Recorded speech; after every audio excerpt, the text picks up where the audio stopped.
Alors je viens aujourd'hui pour ma première vidéo à propos du CNED. Puisque je vais être au CNED pour a priori au moins 2 ans, j'ai décidé de vous faire une petite série de vidéos donc, qui arriveront de manière assez régulière au sujet de l'organisation, des fournitures et de plein de petites choses comme ça. Dans un premier temps, le CNED c'est quoi? Il s'agit du Centre National d'Enseignement à Distance. Vous pouvez y suivre des cours jusqu'au bac et après pour poursuivre avec un BTS il y a aussi certaines licences je pense. Mais bref, c'est un organisme qui permet d'étudier à la maison, d'avancer à son rythme. Qui dit CNED dit autonomie totale dans le travail, donc non, ce n'est pas fait pour tout le monde. Pour les personnes comme moi qui souffrent de phobie scolaire, c'est une excellente alternative. Ça permet de continuer à faire des études sans se forcer à faire quelque chose qu'on ne veut pas faire. Alors pourquoi je me suis inscrite? Tout simplement parce que comme je viens de vous le dire, j'ai fait une phobie scolaire. Ça m'a pris il y a des années déjà. Ça s'est installé vraiment progressivement, de sorte que sur la fin je n'étais même plus capable de mettre les pieds en cours. C'était vraiment devenu une angoisse insupportable. Je ne pouvais plus tolérer le fait d'aller en cours. Tous les soirs je me disais super, allez demain c'est les cours, je vais y aller, je vais y arriver, je vais pouvoir rester. Et au final le lendemain c'était l'angoisse totale, j'avais pas dormi de la nuit, j'en avais pleuré. C'était insupportable, je faisais des malaises dans le train, insupportable, donc voilà pourquoi j'ai arrêté et j'ai décidé d'aller au CNED. Bon, honnêtement, pour m'inscrire au CNED, ça a été la grosse galère. Déjà, je suis belge, donc puisque c'est un organisme français, je devais faire homologuer mon diplôme et puis j'avais besoin de tout plein de documents pour entrer dans la voie scolaire et non pas la voie professionnelle. Donc j'ai dû passer par l'ambassade de France pour avoir un avis favorable. J'ai dû donc avoir une équivalence de diplôme, une attestation de niveau. J'ai envoyé tout ça, sauf que je sais pas pourquoi le CNED a fait un gros bordel dans mon inscription. Ce qui fait que je me suis retrouvée en fait avec une inscription de formation voie professionnelle, alors que c'était pas du tout ce que je voulais, moi je voulais être en voie scolaire. Donc ce problème s'est enfin réglé ce matin et me voilà inscrite en tant qu'élève en voie scolaire depuis ce matin. Donc voilà.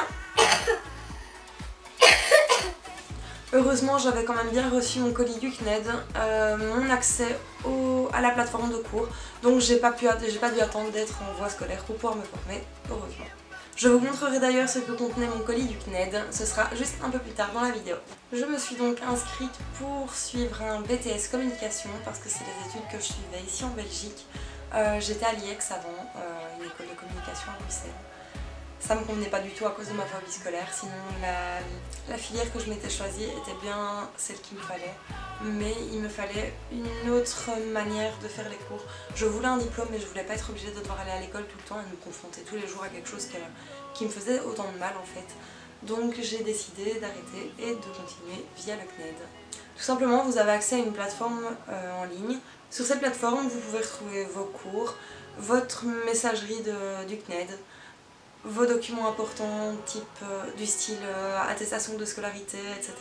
C'est là aussi que vous pouvez prendre contact avec vos tuteurs, c'est là que vous pouvez rendre vos devoirs, c'est là que vous pouvez consulter vos cours. Donc vous avez une plateforme hyper complète, donc moi j'aime vraiment bien ça. Ça me plaît énormément de pouvoir travailler en autonomie, en plus on est quand même vachement aidé. Au départ vous recevez un planning de travail initial qui vous montre un peu dans quel sens et à quel rythme vous êtes censé aborder les matières. Donc ça aide vraiment bien à constituer son propre emploi du temps. Moi pour le moment je travaille comme étudiante en même temps et je pense que d'ici un mois je vais me lancer en tant qu'indépendante pour faire du community management. Ça va me permettre de pouvoir organiser mes journées comme je le veux et d'avancer à mon rythme. Il y a des semaines où je travaillerai plus, d'autres moins. Mais c'est vraiment un système qui, moi je suis persuadée, me convient. Mais par contre, il faut faire attention parce qu'il ne convient vraiment pas à tout le monde. Il faut être capable de se mettre à travailler de soi-même. Faut pas avoir besoin d'être poussé au cul pour s'y mettre, désolée pour l'expression. Faut avoir quand même une certaine capacité de compréhension. Si en classe vous voyez déjà que vous avez du mal, si vous avez besoin qu'on vous explique plusieurs fois la matière, si vous comprenez rarement de vous-même, ça risque de pas vraiment vous convenir, vous risquez vraiment de vous retrouver en difficulté. Parce que oui, vous avez des tuteurs, vous pouvez les contacter, etc. Mais le seul truc qui m'a un peu déçue au niveau de la plateforme de cours, c'est quand j'ai vu la plateforme de langue, donc pour ma part anglais, parce que j'ai trouvé que le niveau était quand même vraiment pas très élevé en langue. Enfin, dans mon ancienne école, ici à Bruxelles, c'était vachement plus poussé au niveau des langues. Donc ça m'a un peu déçue, mais rien n'empêche que je continue à me former par moi-même en dehors des cours. Donc, voilà. Est-ce qu'en tant qu'étranger c'est difficile de passer un BTS via le CNED? Je dirais oui quand même, dans le sens où si par exemple vous êtes belge comme moi, vous n'êtes pas habitué à la manière d'interroger comme au BTS. Donc nous en Belgique, ce qui se passe, c'est que chaque école fait ses propres examens. Donc c'est les professeurs qui décident des questions qui vont être posées aux examens, ce n'est pas des examens généraux. Donc c'est toujours des questions qui portent sur des points précis de matière, etc. Ce ne sont pas des oraux comme pour le BTS où on va devoir débattre de compétences professionnelles. Je ne trouve aucun enseignement en Belgique qui ressemble à un BTS, tant au niveau de la façon d'apprendre que de la façon d'interroger au bout de la deuxième année en fait. C'est vraiment ultra différent, donc faut vraiment s'y mettre, faut vraiment essayer de comprendre ce qu'on attend de vous. C'est vraiment le plus important. Si vous êtes étranger comme moi, le plus important pour pouvoir réussir au CNED, c'est de comprendre ce qu'on attend de vous. D'identifier chacune des compétences que vous devez avoir acquis, de bien comprendre ce qu'on vous demande pour vos stages, etc. Parce qu'on n'est pas habitué à ce système-là. Donc en ce sens, c'est un peu plus compliqué. Mais ça reste totalement abordable. Si vous êtes capable de suivre des études dans un établissement normal et que vous êtes capable de vous bouger le cul, c'est important, vous pourrez réussir au CNED, il n'y a aucun souci pour moi là-dessus. J'avais vu également plusieurs personnes se plaindre sur la manière dont étaient faits les cours, dont ils étaient organisés, etc. Moi franchement j'ai rien à dire. Ok, désolée. Donc moi franchement j'ai rien à dire à ce sujet là, je les trouve vraiment bien faits, je les trouve clairs. Il y a plein de schémas, de dessins, plein de choses sont faites pour que vous puissiez comprendre, donc j'ai rien à dire, c'est vraiment bien organisé. Au niveau des séquences, des devoirs qui s'intercalent, des petits entraînements, etc. Franchement moi je trouve ça parfait, c'est vraiment un système qui me correspond bien et dans lequel j'ai vraiment assez facile à me retrouver. Donc voilà, c'est vraiment quelque chose que j'apprécie. On va maintenant passer au petit unboxing et quand je vous ai dit petit, vous verrez que je n'ai pas exagéré. Je vous préviens d'avance que si vous avez eu l'habitude de voir par exemple pour ceux qui passent le bac, etc. des colis de cette taille là, ici c'est pas le cas. Le BTS en tout cas communication se passe presque à 100% en ligne. Tout ce qu'on a reçu par la poste ce sont des synthèses qui tiennent dans cette petite enveloppe. Donc voilà, on n'a vraiment pas reçu des masses de documents.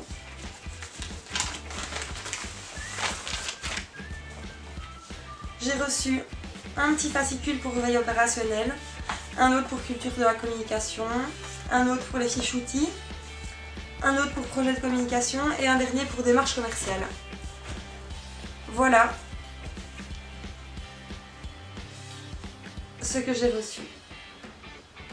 Donc ça j'ai été un petit peu déçue au départ aussi parce que moi j'ai besoin de support papier pour travailler. J'aime pouvoir surligner, j'aime pouvoir mettre des petites annotations, j'aime pouvoir mettre des couleurs et c'est vraiment essentiel pour moi réussir parce que j'ai une mémoire très visuelle. Donc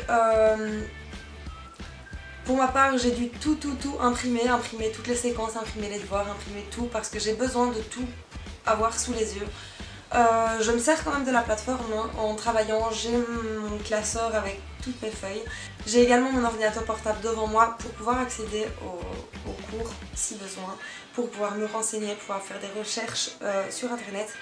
Mais je travaille principalement sur papier parce que c'est comme ça que j'ai l'habitude de travailler et que c'est comme ça que je préfère travailler. Quand je vous disais que moi au niveau des cours je trouvais ça relativement clair, je vais vous montrer un petit peu. Donc vous voyez, enfin moi je trouve ça super clair, je trouve qu'il n'y a rien à dire. Les cours sont bien faits.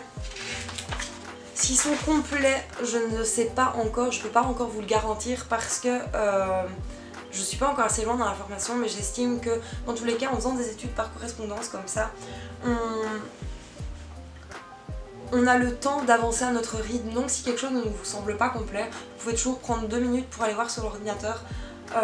Vous tapez, vous faites une petite recherche sur Google, ça prend vraiment pas longtemps et vous êtes sûr que vous avez vraiment l'essentiel de ce qu'il faut. Donc pour moi c'est pas vraiment un problème.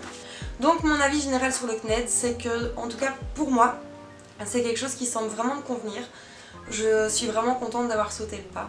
Faut dire que j'ai vraiment eu du mal, c'est quelque chose que j'aurais dû faire il y a bien longtemps, mais je pouvais pas admettre ma phobie scolaire à mes parents. C'est vraiment, j'avais un blocage là-dessus et je pense que si je l'avais fait dès le départ, il y a 4 ans. Je pense pas d'ailleurs, je suis sûre, j'en serais bien plus loin dans la vie que je ne le suis maintenant. Puisque pour le moment, j'en suis nulle part, j'ai un job d'étudiant. Je commence seulement, je suis en première année de BTS à 22 ans, alors que j'ai eu mon CESS, donc l'équivalent du bac, à 18 ans. Donc là vraiment je commence à avoir le temps long, il est temps que je fasse quelque chose dans ma vie et vraiment mon seul regret c'est de ne pas être venue au CNED plus tôt.